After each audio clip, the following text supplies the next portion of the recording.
we're going to do kind of a bit of a reboot here.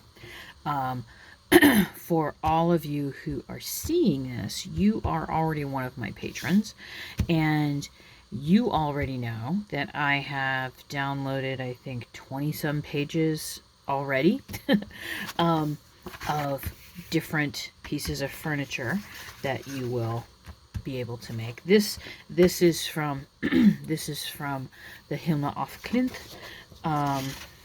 and these right here are Sophie Tauber ARP. I'm going to be using these in the examples as well. We're going to be making some chairs. This is the one where I use some of the felt as part of it.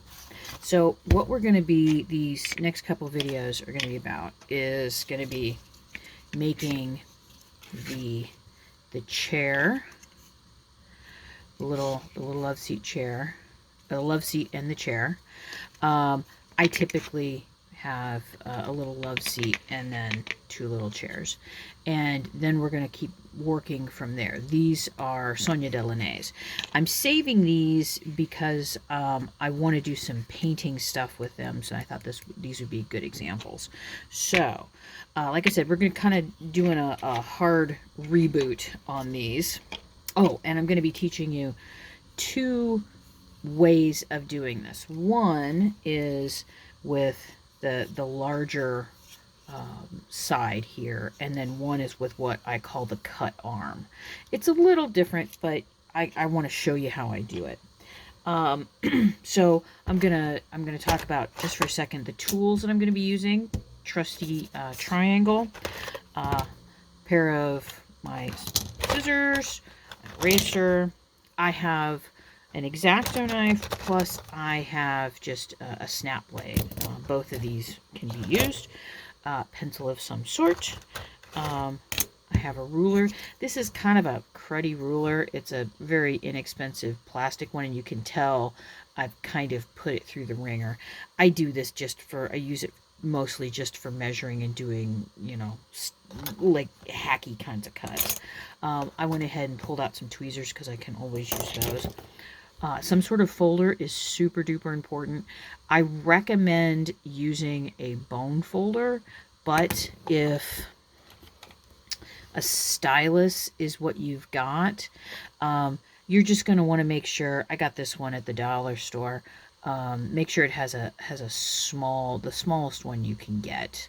I won't be using that because that's not my thing. I also have a little container because I have a tendency to kind of lose my tools. Once I start working, it gets kind of messy. I've also got a little sandpaper block that will come in very handy. We're also going to be using some, let me get in here, some bamboo skewers. I've tried to make sure almost everything you can find at the dollar store. I mean, almost everything. You can even get X-Actos at the dollar store now. I have some scraps from Marielle's house that I'm going to use. This is paper-covered foam core. And I have some little off-trim pieces from the heavyweight paper I had these printed off of. I will use these little pieces in here.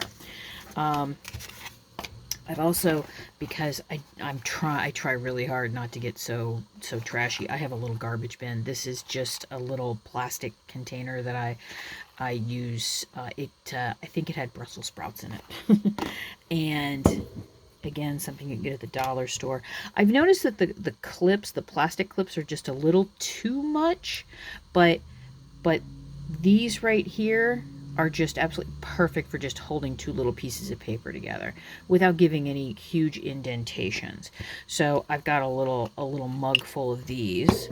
Trying to look around. I've got a little cutting mat. I got this one partially because this is just starting to look like yuck, and I kind of like the fact that I can flip it over. It's the same on the back. This was a dollar store one, so it was $1.25.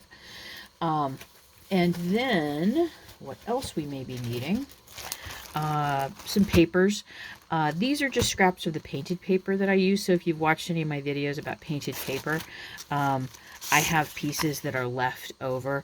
I tend to wrap, I like wrapping the bottom sections that give a little bit of the sturdiness to the chairs in this, because you know me, no undecorated surface.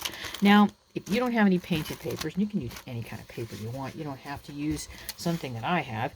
This is also something I found at the dollar store. I thought these were kind of groovy. And when I say groovy, I mean like groovy psychedelic. These are just little pieces of printed kind of cardstock. I've used these a couple of times. I like using these on the dressers. I think they look really nice. So that's another thing that you can get. Again, $1.25. And then I also use paint markers. These are those Artistros that I keep hailing as fabulous. And this set was like $12.99 on sale for like $24, and you get 2 tips.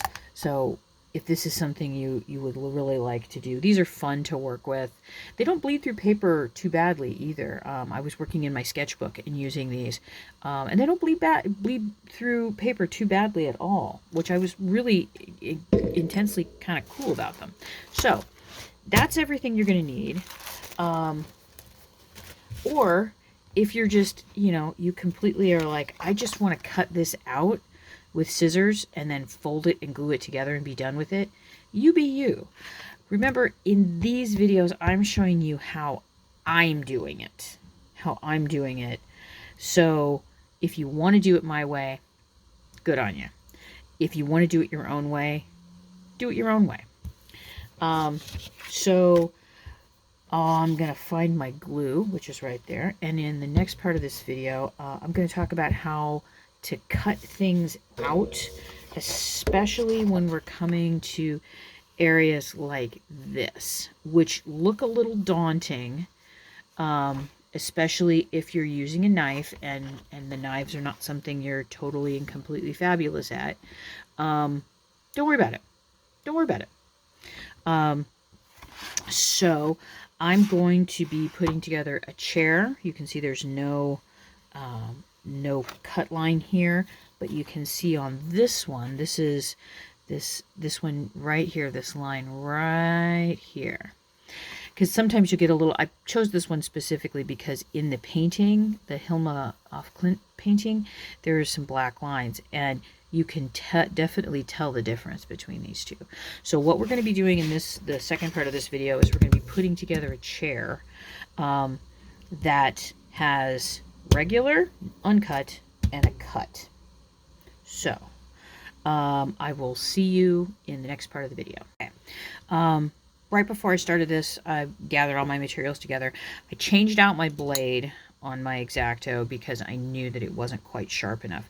Please remember to when you're not using it, put this back on. I love these kinds of blades, but always remember to put them back, because I just dinked myself right when I was snapping the blade off. I picked it up, the blade was still out, and I dinked myself with it.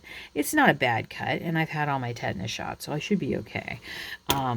It's also very important to keep, I just have some little trays. I keep my blades that I have pulled out or snapped off in these, and then they go in another receptacle, because I buy blades, like, I think I bought 100 in here. There are 100 blades for this knife.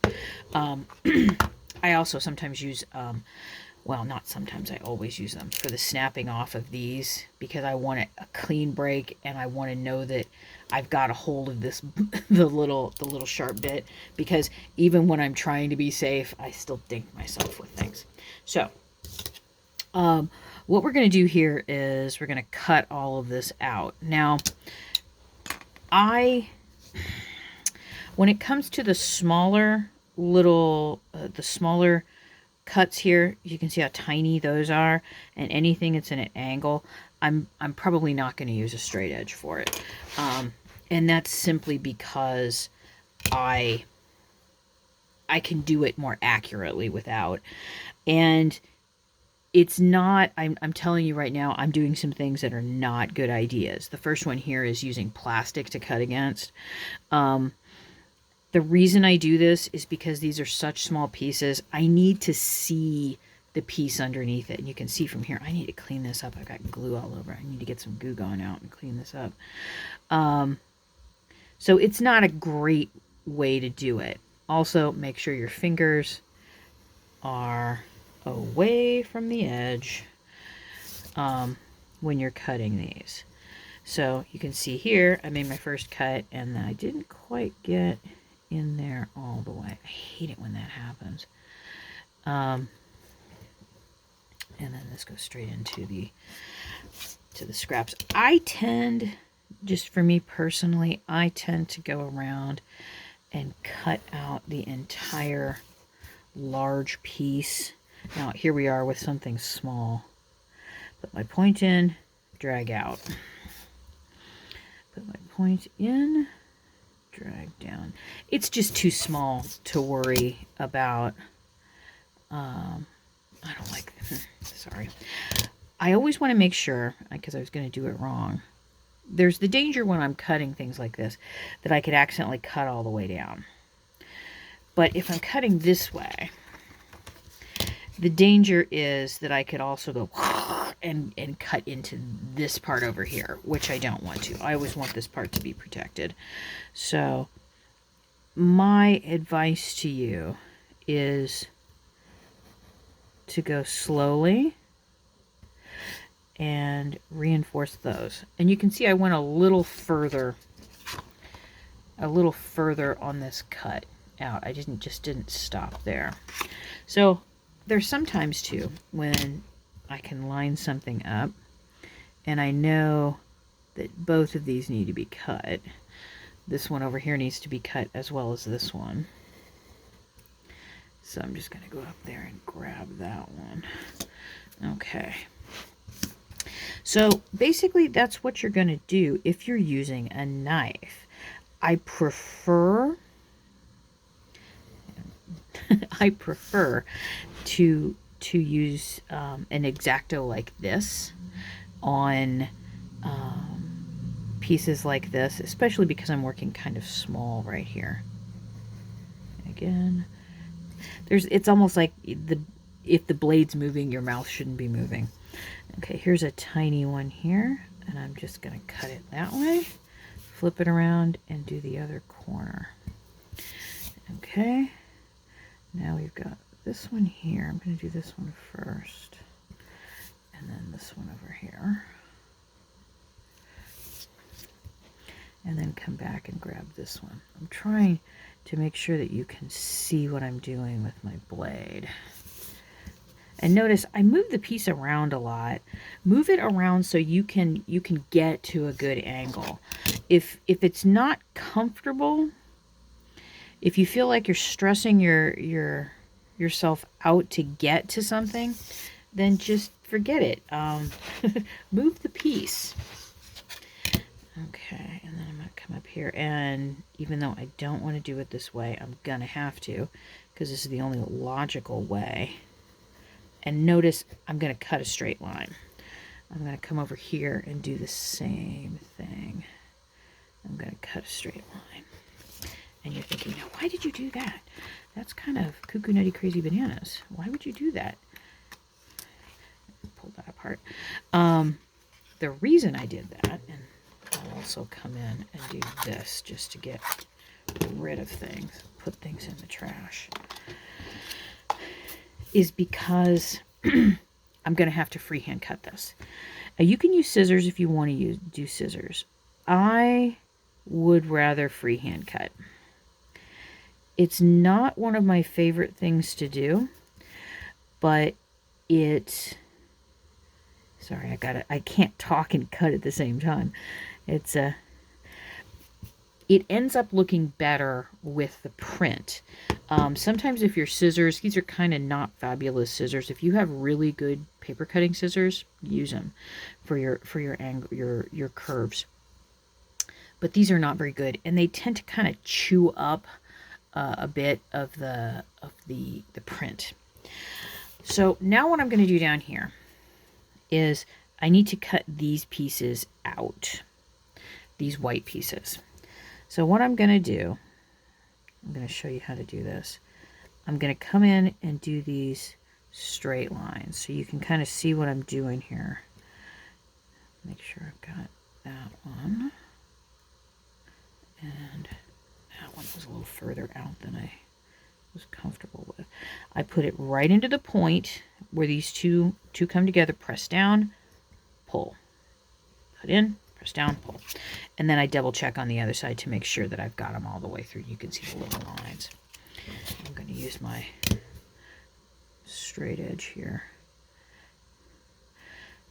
I sometimes wonder how these, I have two triangles, have made it this far. These were fairly expensive triangles, and my guess is I've just been really careful with them. That's the reason why. I mean, everything is kind of dinged up, even because these were Alvins from like the 80s, late 80s. I'm guessing I've just been careful with them. So I'm going to double check here. I've already done that line. That one doesn't, yeah, I guess it is long enough. Okay. So what I'm going to do is I'm going to take my blade, put it in the corner, and then slowly come around. Now I'm pressing pretty hard because I don't want to have to redo a freehand cut. It's easier to redo a freehand cut if it's a straight line, because you can always come in with a straight edge and fix it. If it's a freehand cut, not so good. So again, this is a little bit of straight. And you know what? I'm going to stop there because I didn't feel as though I could pull it the entire way. So now I can, I'm just continuing it. I'm not doing it again. Okay. And then sometimes if you flip over here, oh, okay, there. Because what we don't want are a bunch of those little fuzzy bits in there. Come in and grab that. So that's a pretty nice cut right there. Let's do it again. Remember, we're going to start up here. I'm going to turn it so my hand is comfortable. I'm going to put it in. Nice, even pressure. And again, I think I'm going to stop about right there. Turn it so it's a little bit more comfortable. Put my blade back in. And then cut until it comes out. And then sometimes you'll notice there's like these little bits, little ridges. I don't know if you can see them. Wait a minute. If this, yeah. Can you see the little ridge when it's kind of shiny? Where it's not, this isn't quite as nice. Sometimes what I'll do is I'll grab a piece of paper and my bone folder. And I always put them between something. And then I'll give it a little rub down to kind of force this to go back down, and it looks a little better now, just a little better. It's not poking up so much. The reason I put this on top is so I don't scratch the print. And you know, that can sometimes help. It's such an infinitesimally teensy little thing. It bugs me. So again, in. I'm pretty even pressure. And notice how slow I'm going. I'm going to stop right there, pull it up, and then continue it to this last little arc. And it'll pop right out. And now, I think you might be able to tell more of the difference between these edges. I don't know. Maybe it's just all in my head. This one, I'm going to do the other direction. So there. They're all cut out. And remember, go slow. No one's timing you on this. So that's how you cut everything out.